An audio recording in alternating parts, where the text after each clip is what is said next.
My dear friends, uh, members from Bahria University, faculty members, administrators, students, and friends, Assalamu alaikum.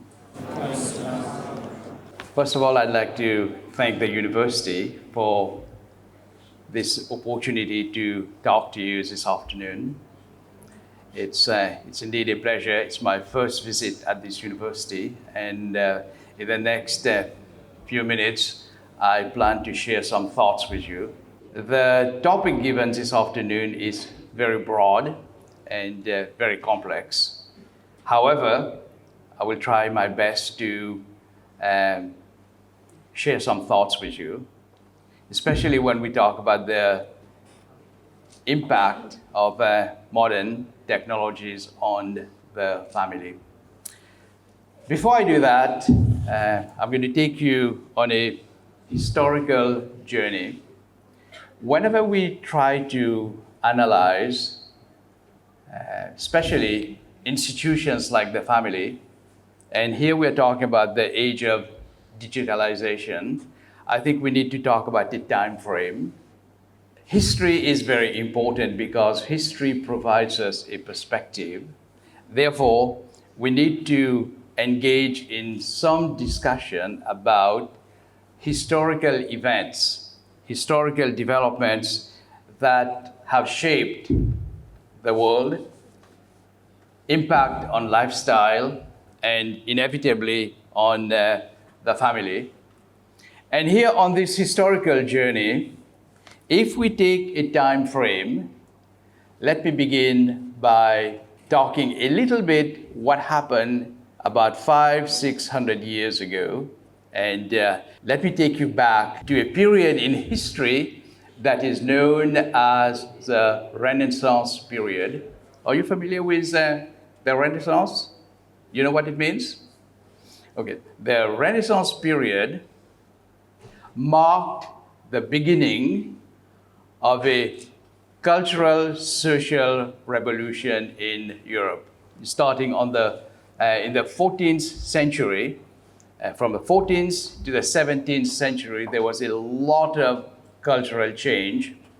And the Renaissance period marked the end of the Middle Ages and the beginning of this revival of culture, arts, literature, language, innovation, discoveries, and so on, leading to the age of modernity. So why is the Renaissance period so important? Now, if we are going to examine our society, if we're going to examine a major social institution like the family, we need to understand what happened in history. Why are we here today? What are we doing? Why is our lifestyle so different? And if we are going to talk about the impact of digitalization, we need to understand what brought us here, okay? So, what happened in the 14th century was a great deal of change, great social upheavals in Europe that led to the Industrial Revolution. And you've heard about the Industrial Revolution? Are you familiar? Yeah? Okay. So the Industrial Revolution is the next important phase in human development. And here I'm talking mostly from a European perspective, okay, because that has a great deal of impact on our society today. So the Industrial Revolution, therefore, very significant period that again reshaped society, especially if we are talking the family, the kind of transformation that occurred as a result of the Industrial Revolution. Tremendous social consequences, huge economic developments, major societal changes. So again, as an event, as an historical landmark, the Industrial Revolution is another important period in history that we have to take into consideration if we are going to talk about the impact on the family today. What happened during the Industrial Revolution altered the course of history. Now, you might ask, what really happened during the Industrial Revolution? It was not merely Industrial Revolution as the result of the use of power, machinery, and eventually using technologies for production. Prior to that, families, or a family, was essentially defined as parents, children, immediate siblings. Very traditional. Okay? The Industrial Revolution changed all that. Now, you might ask, how and what changes occurred? Imagine suddenly there are industries around and people have to travel to work, or leaving one city to go to another city for work. Inevitably, it's going to have an impact on family, right? So imagine father has gone to another city to work, and you are going to see him maybe once every month, twice a month, whatever the case might be. So the sheer absence of one key member of the family is significant, because a lot of changes has to occur within the household. So the Industrial Revolution, therefore, it impacted immediately on the family. The lifestyle change, new cultural imposition, and more importantly, the amount of time that people were spending with the family was also changing. So therefore, it is significant we look at the impact of the Industrial Revolution on the family. So that's the second point. So we talked about the Renaissance, now we are back.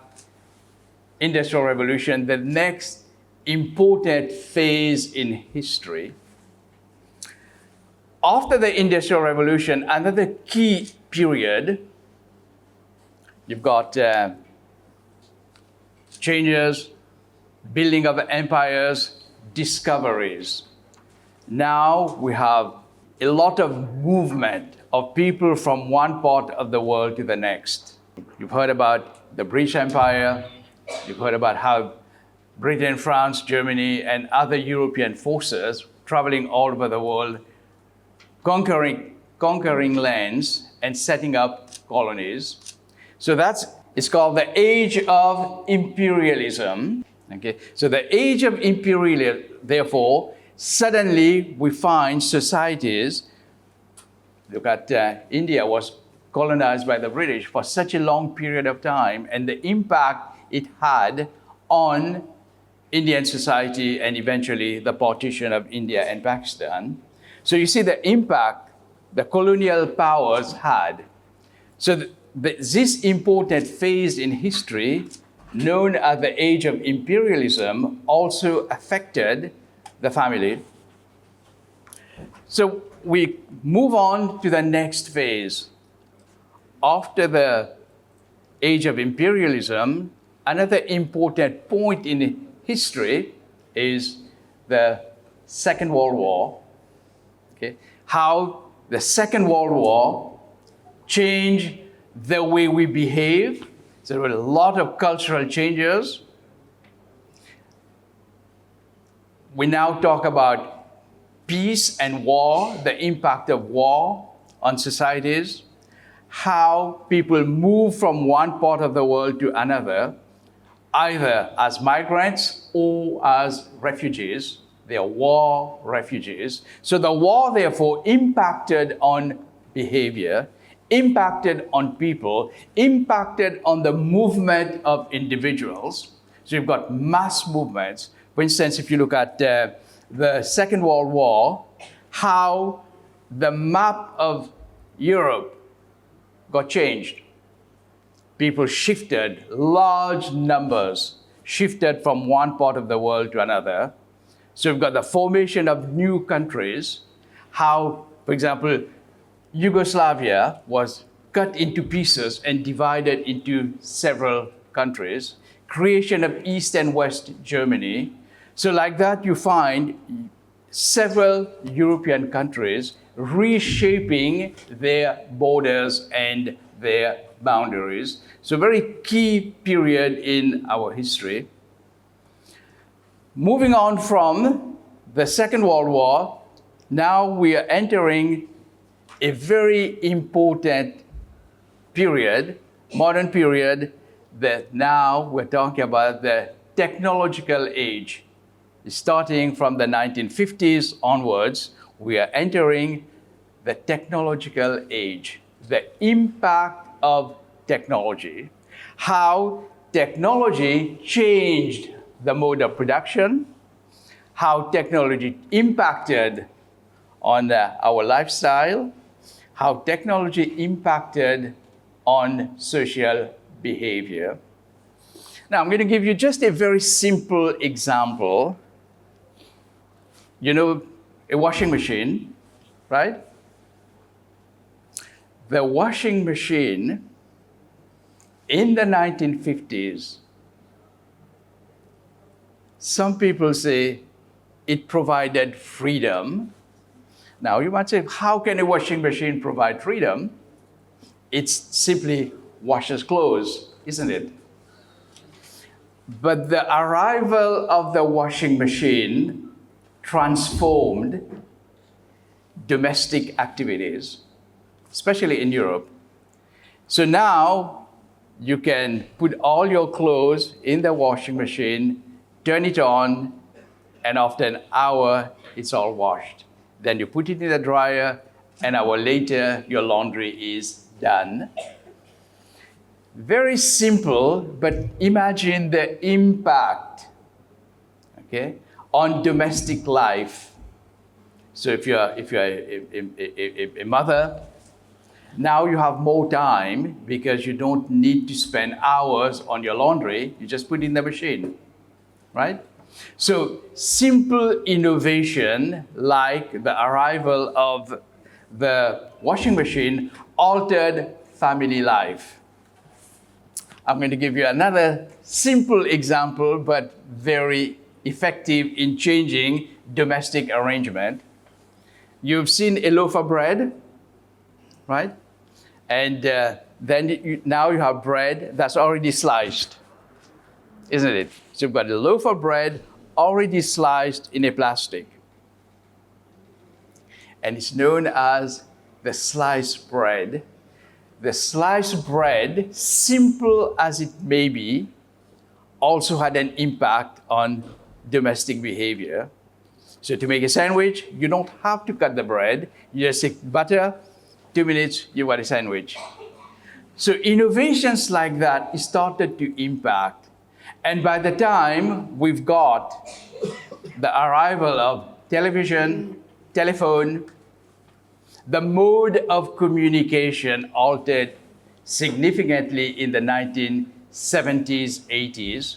So now we're entering the world of technology and how technology is taking a lot of our time, giving time for other things as well.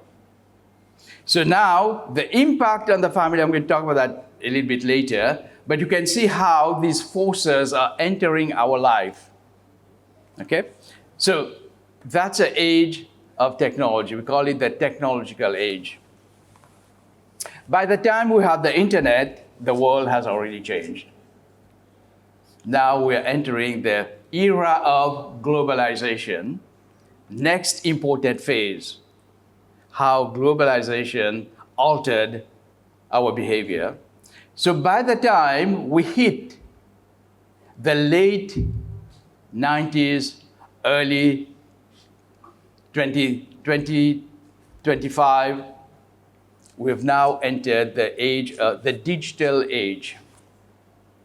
So the last 20 years, we have seen how the digital age has transformed our life.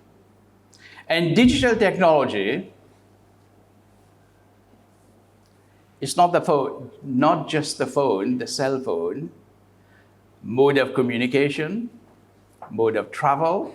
So you can leave Karachi now, you could be in another country in 2 hours. You can have breakfast here, you can have lunch somewhere else, you can have dinner somewhere else and be back in the evening because of the mode of communication. You can talk to anyone, anywhere in the world at any time you are connected. So technology has enabled us to do that. And then we might say the next question that we ask, how is that affecting us? Does it have an impact on us? Yes. Now, I understand we have a lot of students here who are engaged in research. Whenever you're examining any social problem, you need to look at any social issues from two perspectives. We call it intended consequences or unintended consequences. In simple terms, positive and negative consequences. So when you look at digital technologies, yes, it's about speed, isn't it? Things are done so fast. Speed. And then you also have the way you communicate, the power of communication, how we express ourselves. And the third thing that, the third consequence of digital technologies, what are we doing with our time? Do we have enough time? In spite of technologies in our life, we say we don't have time. Everybody is so busy. But then you ask the question, busy doing what? Why are people so busy? Everything is so fast. You press a button, you've got your copies done. You press a button, your meal is warm. Everybody has a microwave. Everybody has a fridge. Everybody has a washing machine. We all have a cell phone. So everything is done at an incredible speed. But then when people ask you, how are you? Oh, I'm so busy. But why are we so busy? Are we really busy? And that has a major impact on the family. Father working, mother working, kids in schools. Now, if you look at domestic arrangements today in the world of technology, how much time families spend together? Now, historically, before the Industrial Revolution, having a meal with the family was very important. How families get together in the evening, they sit down at least for a couple of hours, you sit down, you prepare the meal, you eat together. Now, do we do that today? Do we have enough time to spend with each other? Do we prepare a meal together? Do we eat together? Do we have a conversation together? Everybody is in their own world. And when people are traveling, children, before they go anywhere, they ask you if there's Wi-Fi. If there's no Wi-Fi, they will not go. So why is it so important to have Wi-Fi wherever you go? Why is it so important to be connected? And if you are connected, with what are you connected? What is the significance of that connection? So you can see the amount of time that families would be spending. Today, they are reduced by more than 60%. More than 60% of that time is lost. So more and more, you've got the modern family is becoming more and more isolated. Isolated because family is not spending enough time together. Everybody is connected in their own world. You go home in the evening, if there are 4 or 5 members in the house, everybody has a cell phone sitting in a corner and I don't know what they're doing. Now, do you have time for conversation? Do you have time for problem solving? Do you have time to look at the information that you are reading? How relevant is it?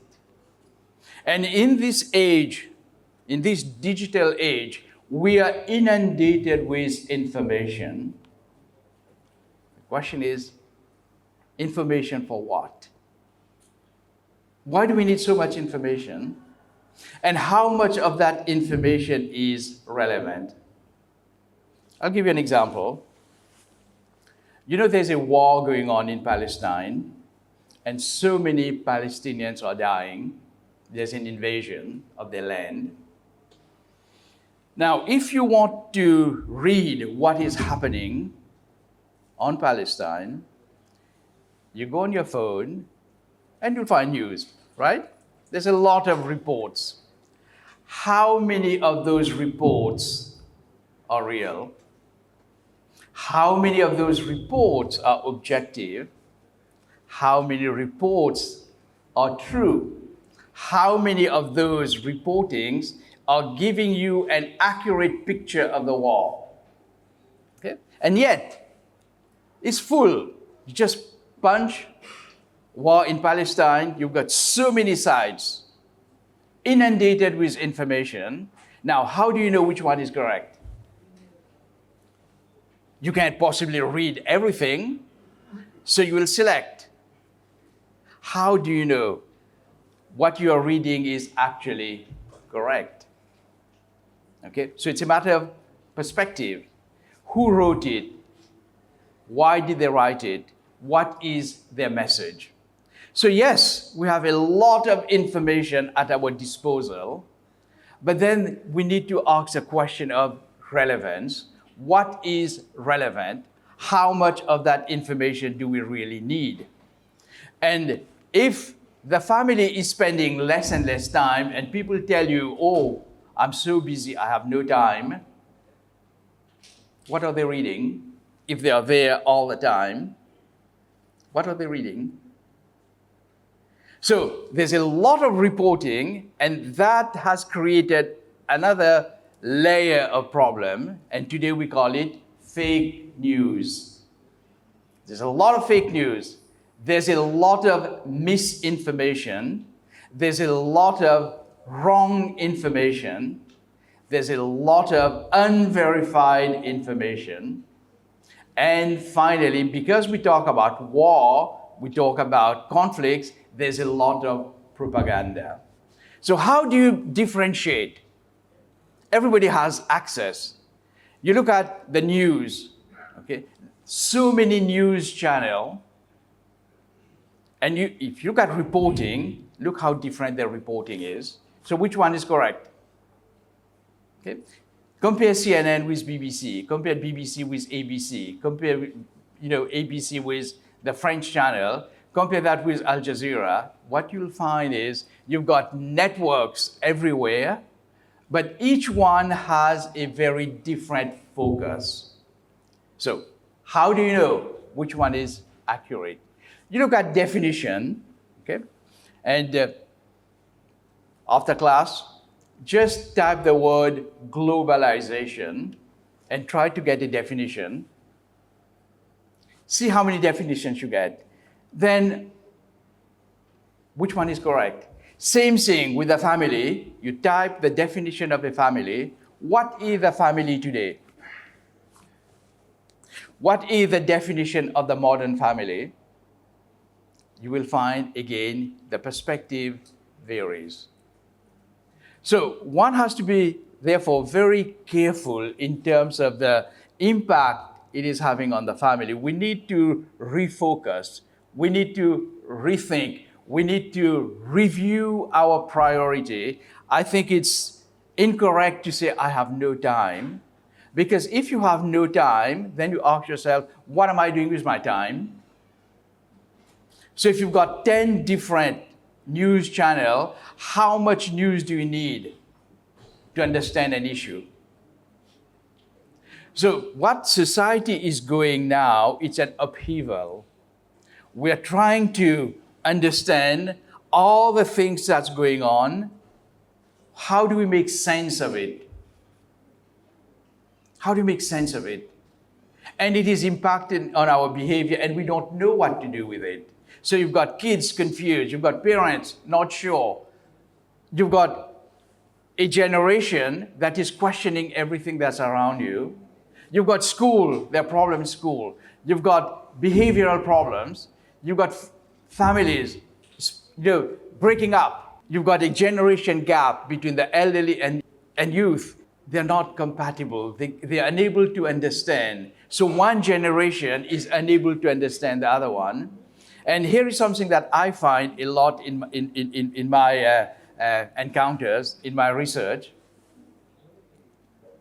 Whenever we find problems, the elder generation, they seem to blame the younger generation. They will tell you, they are lost.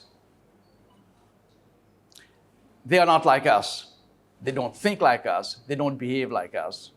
So therefore, we immediately put the problem on them.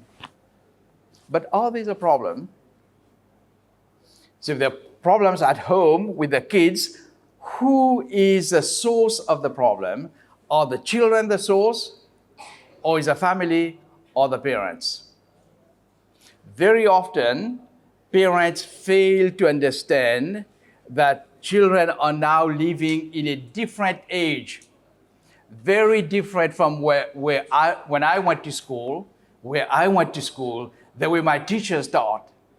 You compare that to this generation, and when we talk about the use of digital technologies, in my generation, I don't think we had cell phone, okay? And now we talk about online learning, taking courses online. You don't need to go to school, you don't go to university, you can study online anytime you want. Now, if you have families, parents who do not understand the process, you can jump to conclusions very quickly, and that's very damaging. Therefore, the modern family has to understand that there has been a huge gap in cultural change, a huge gap as a result of globalization. Another important landmark, a movement that has impacted on the modern family. Cultures are integrating, and we have to decipher, figuring out what do we take and what do we keep? What do we discard? We were just coming to the university a few minutes ago, and you look at food, because everybody eats food. Look at the concept of fast food, okay? So you can have the same food here, you can have the same food in another city, in another country. It's the same package, same name, same color, same taste. It's called globalization. So globalization has brought all this integration of commodities and common culture.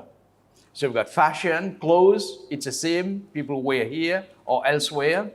You are eating almost the same food, you're watching the same movie, you're listening to the same music, you're reading the same book. So our cultures converging, our cultures becoming more and more universal. So if you find common elements today in the age of globalization, what you find is there are a lot of common threads. You take from, as I just mentioned, you take from food, you take from dress. Now,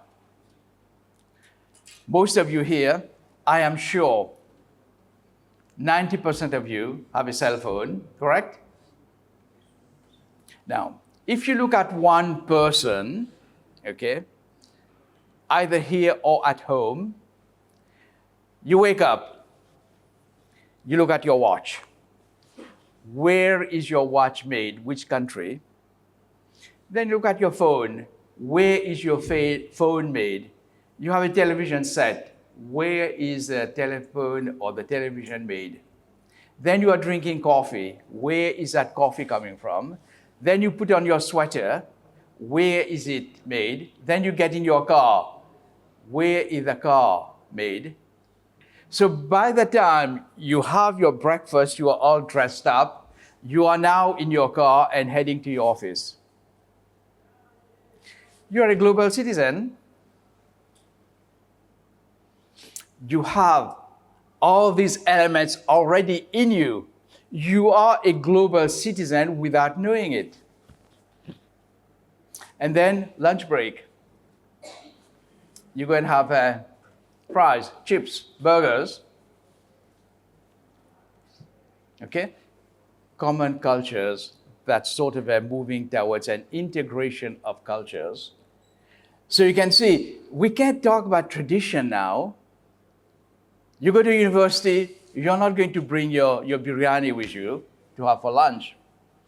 You're in the cafeteria, what are you going to order? A chicken burger. Now, 50 years ago, did we have chicken burger?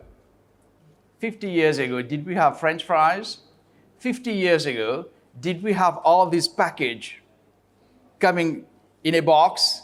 You eat it, and then you discard it. So even our eating habit has changed.